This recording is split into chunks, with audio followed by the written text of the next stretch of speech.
भारत माता की, भारत माता की, भारत माता की।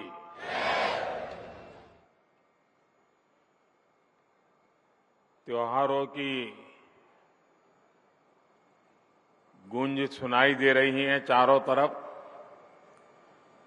दिवाली दरवाजे पर दस्तक दे रही है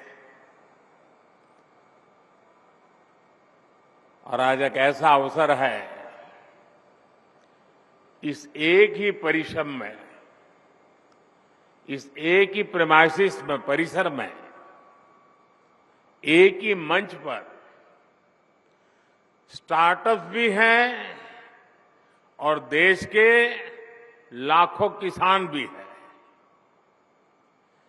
जय जवान, जय किसान, जय विज्ञान और जय अनुसंधान।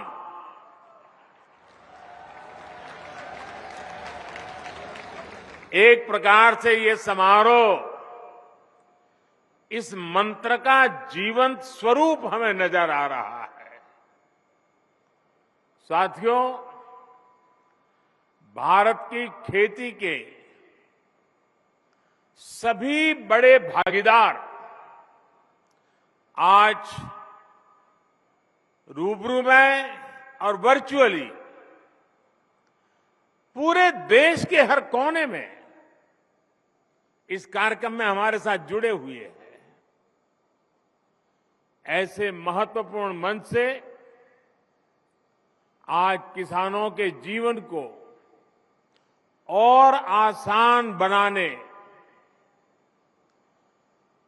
किसानों को और अधिक समृद्ध बनाने और हमारी कृषि व्यवस्थाओं को और आधुनिक बनाने की दिशा में कई बड़े कदम उठाए जा रहे हैं। आज देश में 600 से ज्यादा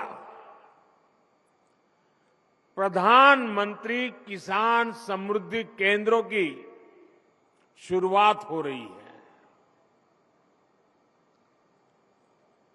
और मैं अभी यहां जो प्रदर्शनी लगी है उसे देख रहा था।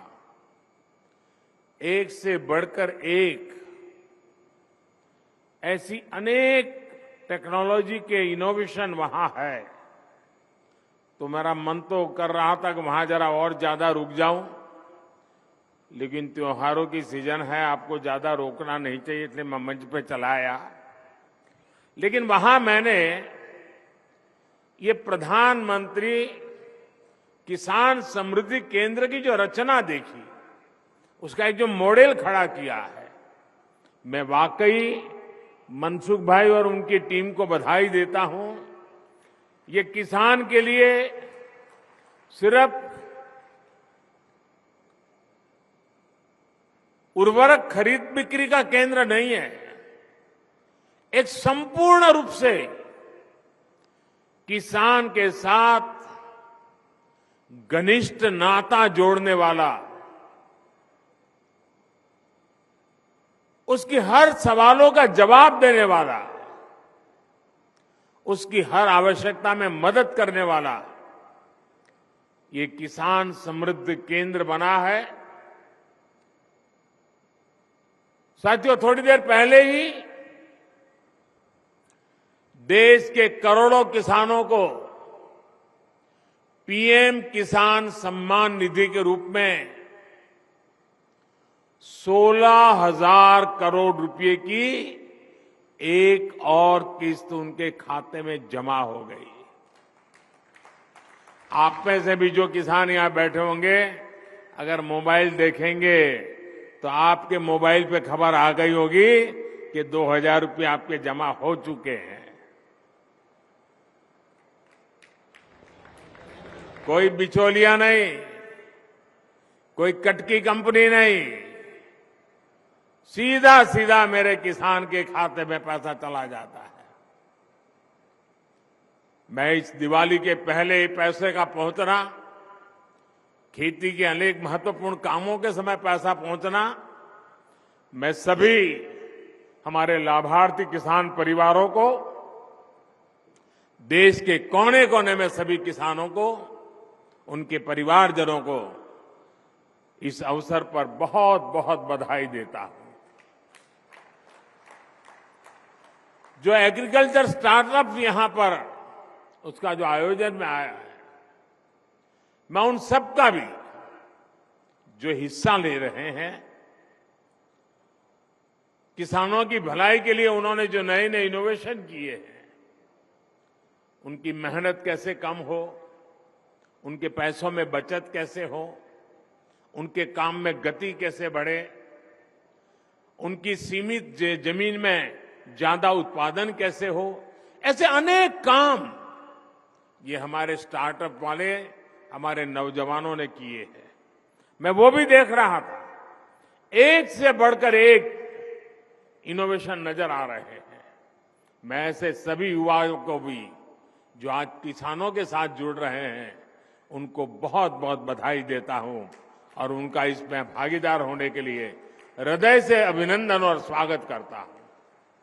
साथियों, आज वन नेशन वन फर्टिलाइजर इसके रूप में किसानों को सस्ती और क्वालिटी खाद भारत ब्रांड के तहत उपलब्ध कराने की योजना है। ये शुरू हो गया आज। 2014 से पहले फर्टिलाइजर सेक्टर में कितने बड़े संकट थे,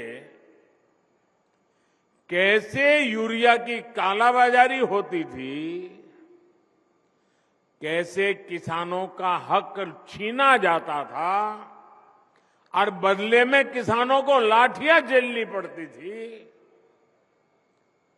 ये हमारे किसान भाई बहन 2014 के पहले के वो दिन कभी नहीं भूल सकते। देश में यूरिया के बड़े बड़े कारखाने बरसों पहले ही बंद हो चुके थे, क्योंकि एक नई दुनिया खड़ी हो गई थी। इंपोर्ट करने से कई लोगों के घर भरते थे, जेब भरते थे, इसलिए यहां कारखाने बंद होने में ही उनका आनंद था। हमने यूरिया की 100% नीम कोटिंग करके उसकी कालाबाजारी रुकवाई। हमने बरसों से बंद पड़े देश के 6 सबसे बड़े यूरिया कारखानों को फिर से शुरू करने के लिए मेहनत की है। साथियों, अब तो यूरिया उत्पादन में आत्मनिर्भरता के लिए भारत अब तेजी से लिक्विड नैनो यूरिया, प्रवाही नैनो यूरिया की तरफ बढ़ रहा है। नैनो यूरिया कम खर्च में अधिक प्रोडक्शन का माध्यम है। एक बोरी यूरिया, आप सोचिए, एक बोरी यूरिया को जिसके लिए जरूरत लगती है, वो काम हम नैनो यूरिया की एक छोटी सी बोतल से हो जाता है। ये विज्ञान का कमाल है, टेक्नोलॉजी का कमाल है,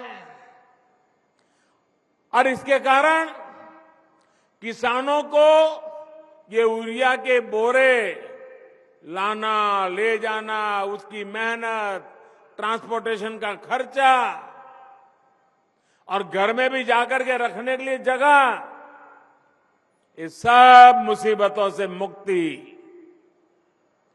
अब आप आए बाजार में 10 चीजें ले रहे हैं, एक बोतल जेब में डाल दिया, अपना काम हो गया। फर्टिलाइजर सेक्टर में रिफॉर्म्स के हमारे अब तक के प्रयासों में आज 2 और प्रमुख रिफॉर्म, बड़े बदलाव जुड़ने जा रहे हैं।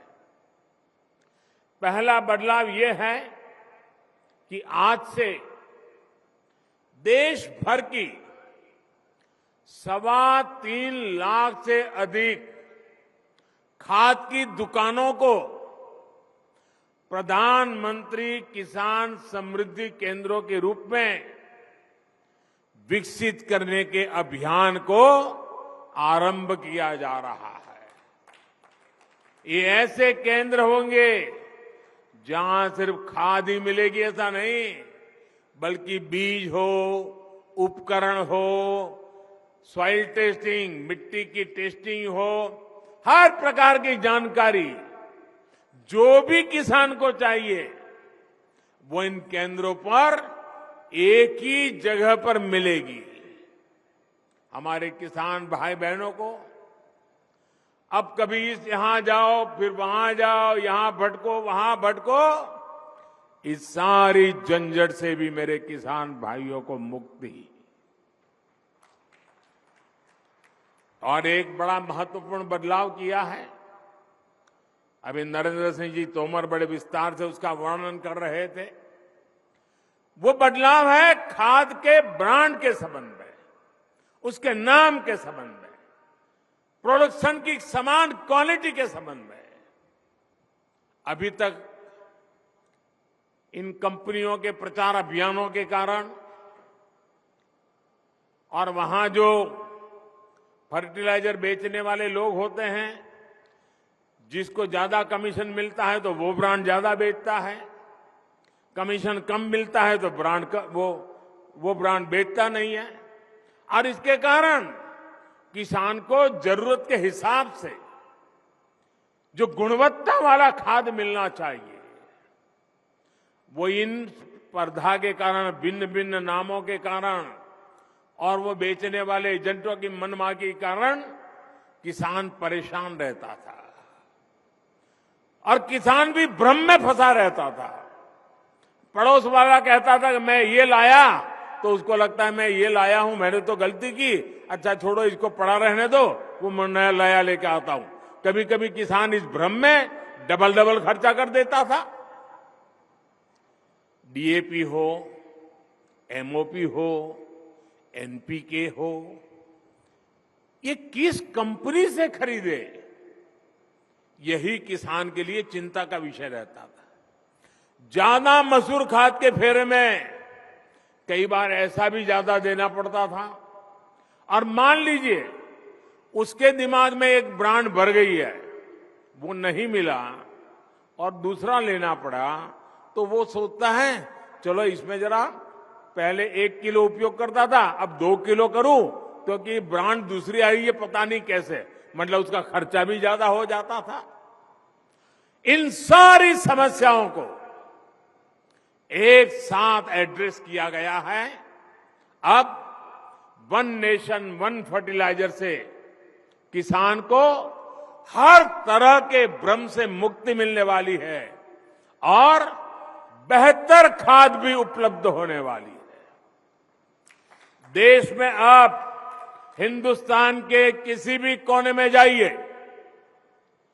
एक ही नाम, एक ही ब्रांड से और एक समान गुणवत्ता वाले यूरिया की बिक्री होगी और ये ब्रांड है भारत।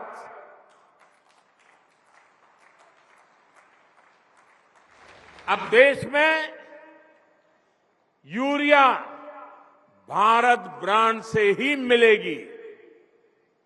जब पूरे देश में फर्टिलाइजर का ब्रांड एक ही होगा तो कंपनी के नाम पर फर्टिलाइजर को लेकर होने वाली मारामारी भी खत्म हो जाएगी। इससे फर्टिलाइजर की कीमत भी कम होगी, खाद तेजी से पर्याप्त मात्रा में उपलब्ध होगा।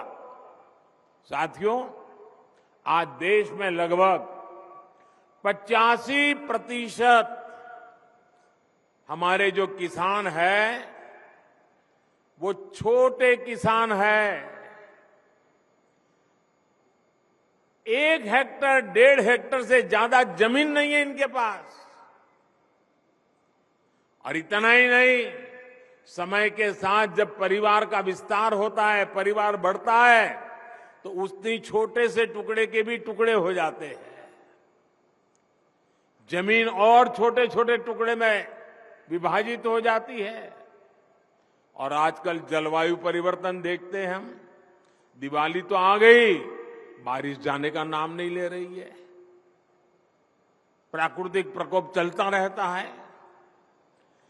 साथियों, उसी प्रकार से अगर मिट्टी खराब होगी, अगर हमारी धरती माता की तबीयत ठीक नहीं रहेगी, हमारी धरती माता ही बीमार रहेगी, तो हमारी मां, उसकी उपजाऊ क्षमता भी घटेगी, पानी की सेहत खराब होगी, तो और समस्याएं होगी। ये सब कुछ किसान अपनी रोजमर्रा की जिंदगी में अनुभव करता है। ऐसी स्थिति में खेती की पैदावार को बढ़ाने के लिए, अच्छी उपज के लिए हमें खेती में नई व्यवस्थाओं का निर्माण करना ही होगा।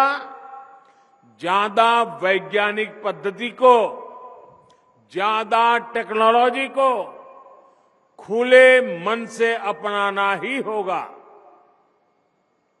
इसी सोच के साथ हमने कृषि क्षेत्र में वैज्ञानिक पद्धतियों को बढ़ाने, टेक्नोलॉजी के ज्यादा से ज्यादा इस्तेमाल पर बल दिया है। आज देश में किसानों को 22 करोड़ सॉयल हेल्थ कार्ड दिए जा चुके हैं, ताकि उन्हें मिट्टी की सेहत की सही जानकारी मिले। हम अच्छी से अच्छी क्वालिटी के बीज किसानों को मिले, इसके लिए वैज्ञानिक तरीके से जागृत प्रयास कर रहे हैं। बीते 7-8 साल में 1700 से अधिक वैरायटी के ऐसे बीज किसानों को उपलब्ध कराए गए हैं, जो ये बदलती जलवायु परिस्थिति है उसमें भी अपना मकसद पूरा कर सकते हैं, अनुकूल रहते हैं। हमारे यहां जो पारंपरिक मोटे अनाज मिलेट्स होते हैं, उनके बीजों की गुणवत्ता बढ़ाने के लिए भी आज देश में अनेक हब्स बनाए जा रहे हैं। भारत के मोटे अनाज पूरी दुनिया में प्रोत्साहन पाएं, इसके लिए सरकार के प्रयासों से अगले वर्ष पूरी दुनिया में मोटे अनाज का अंतर्राष्ट्रीय वर्ष भी घोषित किया गया है। दुनिया भर में हमारे मोटे अनाज की चर्चा होने वाली है। अब मौका आपके सामने है, दुनिया में कैसे पहुंचना है। आप सभी पिछले 8 साल में सिंचाई को लेकर जो कार्य हुए हैं, उससे भी भली भांति परिचित है। हमारे यहां खेतों को पानी से लबालब भरना, जब तक किसान को खेत में सारी फसल पानी में डूबी हुई नजर नहीं आती है, एक भी पौधे की मुंडी अगर बाहर दिखती है, तो उसको लगता है पानी कम है, वो पानी डालता ही जाता है, तालाब जैसा बना देता है पूरे खेत को, और उससे पानी भी बर्बाद होता है, मिट्टी भी बर्बाद होती है, फसल भी तबाह हो जाती है। हमने इस स्थिति से किसानों को बाहर निकालने पर भी काम किया है। पर ड्रॉप मोर क्रॉप, सूक्ष्म सिंचाई, माइक्रो इरिगेशन, उस पर बहुत अधिक बल दे रहे हैं। टपक सिंचाई पर बल दे रहे हैं, स्प्रिंकलर पर बल दे रहे हैं। पहले हमारे गन्ना का किसान ये मानने को तैयार नहीं था कि कम पानी से भी गन्ने की खेती हो सकती है। अब ये सिद्ध हो चुका है, स्प्रिंकलर से भी गन्ने की खेती बहुत उत्तम हो सकती है और पानी बचाया जा सकता है। उसके तो दिमाग में यही है कि जैसे पशु को पानी ज्यादा पिलाया तो दूध ज्यादा देगा, गन्ने के खेत को पानी ज्यादा दिया तो गन्ने का रस ज्यादा निकलेगा। ऐसे ही हिसाब किताब चलते रहे हैं। पिछले 7-8 वर्षों में देश की लगभग 70 लाख हेक्टेयर जमीन को माइक्रो इरिगेशन के दायरे में लाया जा चुका है। साथियों, भविष्य की चुनौतियों के समाधान का एक अहम रास्ता नेचुरल फार्मिंग से भी मिलता है।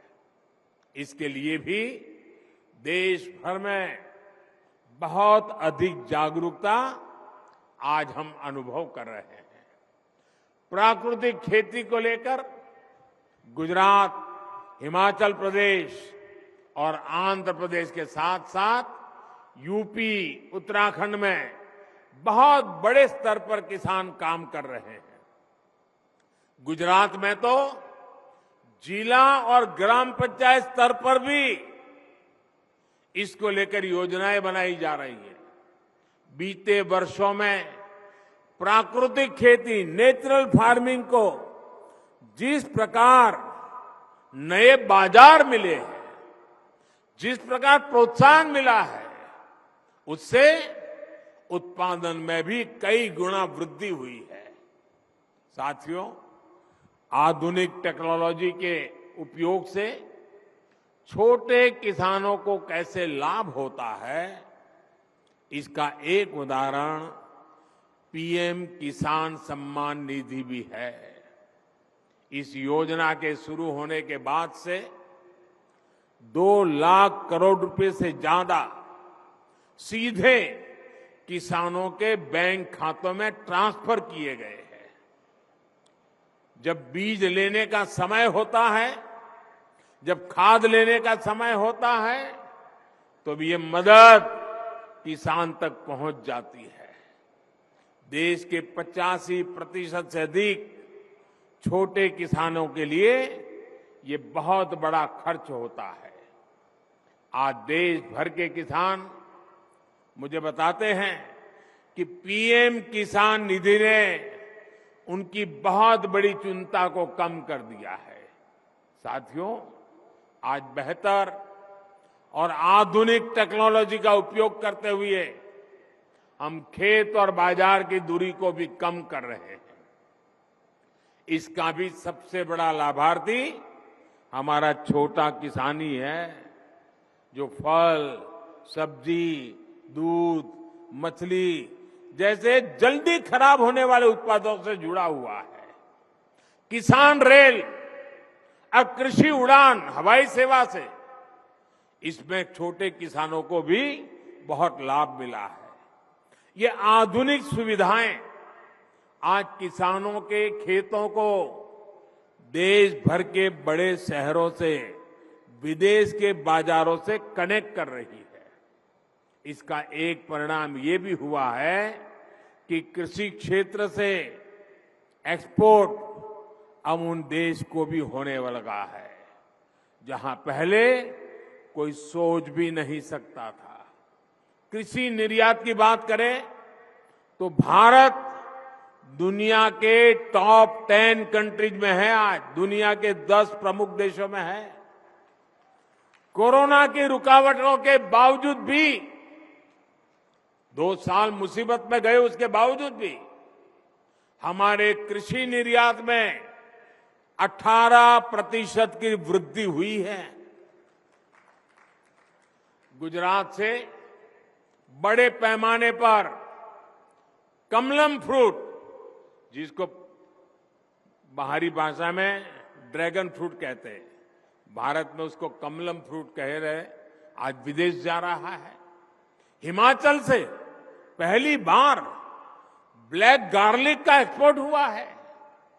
असम का बर्मीज अंगूर, लद्दाख की खुबानी, जलगांव का केला या भागलपुरी जरदारी आम, ऐसे अनेक फल हैं जो विदेशी बाजारों को भा रहे हैं। वन डिस्ट्रिक्ट वन प्रोडक्ट जैसी योजनाओं के तहत ऐसे उत्पादों को आज प्रोत्साहन दिया जा रहा है। आज जिला स्तर पर एक्सपोर्ट हब भी बनाए जा रहे हैं, जिसका लाभ किसानों को हो रहा है।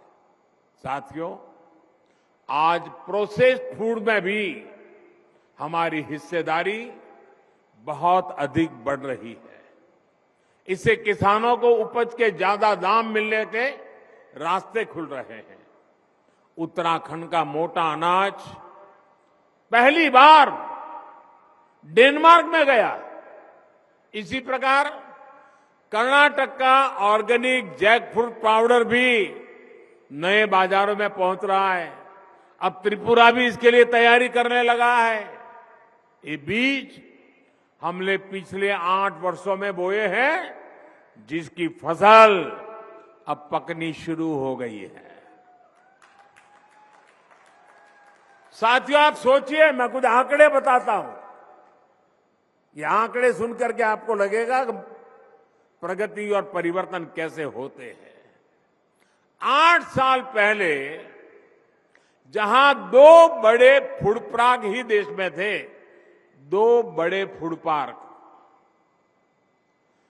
आज ये संख्या 23 हो चुकी है। अब हमारा प्रयास ये है कि किसान उत्पादक संघों यानी एफपीओ और बहनों के स्वयं सहायता समूहों को भी इस सेक्टर से कैसे अधिक से अधिक जोड़े।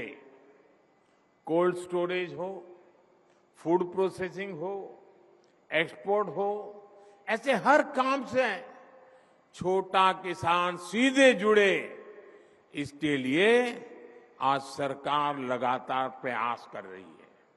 साथियों, तकनीक का ये प्रयोग बीज से लेकर बाजार तक पूरी व्यवस्था में बड़े परिवर्तन ला रहा है। हमारी जो कृषि मंडियां हैं, उनको भी आधुनिक बनाया जा रहा है। वही टेक्नोलॉजी के माध्यम से किसान घर बैठे ही देश की किसी भी मंडी में अपनी उपज बेच सके, ये भी ई नाम के माध्यम से किया जा रहा है। ई नाम से अब तक देश के 2.25 करोड़ से ज्यादा किसान और 2.5 लाख से अधिक व्यापारी जुड़ चुके हैं। आपको ये जानकर के भी खुशी होगी कि अभी तक इसके माध्यम से 2 लाख करोड़ रुपए से अधिक की लेन देन हुई है। आपने देखा होगा, आज देश के गांवों में जमीन के, घर के नक्शे बनाकर किसानों को प्रॉपर्टी कार्ड भी दिए जा रहे हैं। इन सभी कामों के लिए ड्रोन जैसी टेक्नोलॉजी, आधुनिक टेक्नोलॉजी का उपयोग किया जा रहा है। साथियों, खेती को ज्यादा से ज्यादा लाभकारी बनाने के लिए आधुनिक टेक्नोलॉजी को उपयोग को हमारे स्टार्टअप नए युग में ले जा सकते हैं। आज यहां इतनी बड़ी संख्या में स्टार्टअप से जुड़े साथी मौजूद हैं। बीते 7-8 सालों में खेती में स्टार्टअप की संख्या, ये भी आंकड़ा सुन लीजिए, पहले 100 थे, 100, आज 3000 से ज्यादा स्टार्टअप खेती में टेक्नोलॉजी पे काम कर रहे हैं। ये स्टार्टअप, ये इनोवेटिव युवा, ये भारत की टैलेंट, भारतीय कृषि का, भारत की ग्रामीण अर्थव्यवस्था का भविष्य नए सिरे से लिख रही है। लागत से लेकर ट्रांसपोर्टेशन तक की हर समस्या का समाधान हमारे स्टार्टअप के पास है। अब देखिए, किसान ड्रोन से ही किसान का जीवन कितना आसान होने वाला है। मिट्टी कैसी है, मिट्टी को कौन सी खाद चाहिए, कितनी सिंचाई चाहिए, बीमारी कौन सी है, दवाई कौन सी चाहिए, इसका अनुमान ड्रोन लगा सकता है और आपको सही मार्गदर्शन दे सकता है। दवाई का स्प्रे करना है तो ड्रोन उसी हिस्से में स्प्रे करता है जहां जरूरत है, जितनी जरूरत है। इससे स्प्रे और खाद की बर्बादी भी रुकेगी और किसान के शरीर पर जो केमिकल गिरता है उससे भी मेरा किसान भाई बहन बच जाएगा। भाई और बहनों, आज एक और बहुत बड़ी चुनौती है जिसका जिक्र मैं आप सभी किसान साथियों, हमारे इनोवेटर्स के सामने जरूर करना रहूं। आत्मनिर्भरता पर इतना बल मैं क्यों दे रहा हूं और खेती की, किसानों की इसमें क्या भूमिका है, ये हम सबको समझ करके मिशन मोड में काम करने की जरूरत है। आज सबसे अधिक खर्च जिन चीजों को आयात करने में हमारा होता है वो खाने का तेल है, फर्टिलाइजर है, कच्चा तेल है। इनको खरीदने के लिए ही हर साल लाखों करोड़ रुपए हमारे दूसरे देशों को देना पड़ता है। विदेशों में जब कोई समस्या आती है तो इसका बुरा असर हमारे यहां पर भी पड़ता है। अब जैसे पहले कोरोना आया, हम मुश्किलें झेलते झेलते दिन निकाल रहे थे, रास्ते खोज रहे थे। अभी कोरोना तो पूरा नहीं हुआ तो लड़ाई छिड़ गई। और ये ऐसी जगह जहां हम बहुत सी बातें वहां से खरीदते थे, जहां से ज्यादा हमारे पास जरूरतें थी वही देश लड़ाइयों में उलझे हुए हैं। उन ऐसे ही देशों पर इन लड़ाई का प्रभाव भी ज्यादा हुआ है। अब खाद को ही लीजिए, यूरिया हो, डीएपी हो या फिर दूसरे फर्टिलाइजर, ये आज दुनिया के बाजारों में दिन रात इतनी तेजी से महंगे होते जा रहे हैं, इतना आर्थिक बोझ पड़ रहा है जो हमारे देश को झेलना पड़ रहा है। आज हम विदेशों से 75-80 रुपये किलो के हिसाब से यूरिया खरीदते हैं, लेकिन हमारे देश के किसान पर बोझ न पड़े, हमारे किसान, उन पर कोई नया संकट न आए जो 70-80 रुपये में हमारा यूरिया हम आज बाहर से लाते हैं, हम किसानों को 5 या 6 रुपये में पहुंचाते हैं भाइयों, ताकि मेरे किसान भाइयों बहनों को कष्ट न हो, किसानों को कम कीमत में खाद मिले।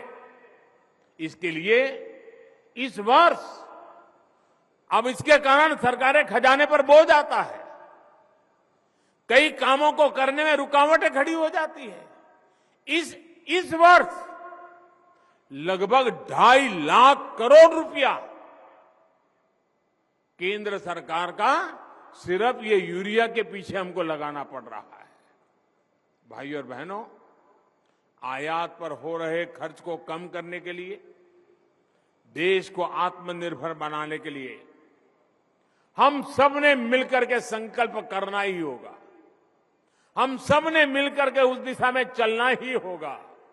हम सब ने मिलकर के विदेशों से खाने के लिए चीजें लानी पड़े, खेती के लिए चीजें लानी पड़े, इसमें से मुक्त होने का संकल्प करना ही पड़ेगा। कच्चे तेल और गैस पर विदेशी निर्भरता को कम करने के लिए बायोफ्यूल इथेनॉल पर बहुत अधिक काम आज देश में चल रहा है। इस काम से सीधे किसान जुड़ा है, हमारी खेती जुड़ी हुई है। किसान की उपज से पैदा होने वाले इथेनॉल से गाड़ियां चले और कचरे से, गोबर से बनने वाली बायोगैस से बायो सीएनजी बने, ये काम आज हो रहा है। खाने के तेल की आत्मनिर्भरता के लिए हमने मिशन ऑयल पाम भी शुरू किया है। आज मैं आप सभी किसान साथियों से आग्रह करूंगा कि इस मिशन का अधिक से अधिक आप लाभ उठाएं। तिलहन की पैदावार बढ़ाकर हम खाद्य तेल का आयात बहुत कम कर सकते हैं। देश के किसान इसमें पूरी तरह सक्षम है। दालों के मामले में जब मैंने 2015 में आपको आह्वान किया था, आपने मेरी बात को सर आंखों पे उठा लिया था और आपने करके दिखाया था। वरना पहले तो क्या हाल था, हमें दाल भी विदेशों से ला करके खानी पड़ती थी। जब हमारे किसानों ने ठान लिया तो देखते ही देखते दाल का उत्पादन लगभग 70% तक बढ़ाकर दिखा दिया। ऐसी ही इच्छा शक्ति के साथ हमें आगे बढ़ना है। भारत की कृषि को और आधुनिक बनाना है, नई ऊंचाई पर पहुंचाना है। आजादी के अमृत काल में खेती को हम आकर्षक और समृद्ध बनाएंगे। इसी संकल्प के साथ सभी मेरे किसान भाइयों बहनों को, सभी स्टार्टअप से जुड़े युवाओं को मैं बहुत बहुत शुभकामनाएं देता हूं। बहुत बहुत धन्यवाद। बहुत बहुत आभार माननीय प्रधानमंत्री श्री नरेंद्र मोदी जी का। देवी सज्जनों, आइए हम सब खड़े होकर करतल ध्वनि से आभार व्यक्त करें उस विभूति का जिनका एक एक शब्द इस देश की जनता में आत्मविश्वास का भाव भरता है। इस देश के युवाओं में नए जोश का संचार होता है जिनके मुखार बिंदु से निकले एक एक शब्द से। और आज देश का किसान, देश का जवान, देश का हर नागरिक विकसित भारत के निर्माण में अपनी भूमिका निभाने के लिए तत्पर है। तो वो ऊर्जा और वो प्रेरणा माननीय प्रधानमंत्री श्री नरेंद्र मोदी जी के व्यक्तित्व और उनके कृतित्व से इस देश को मिलती है।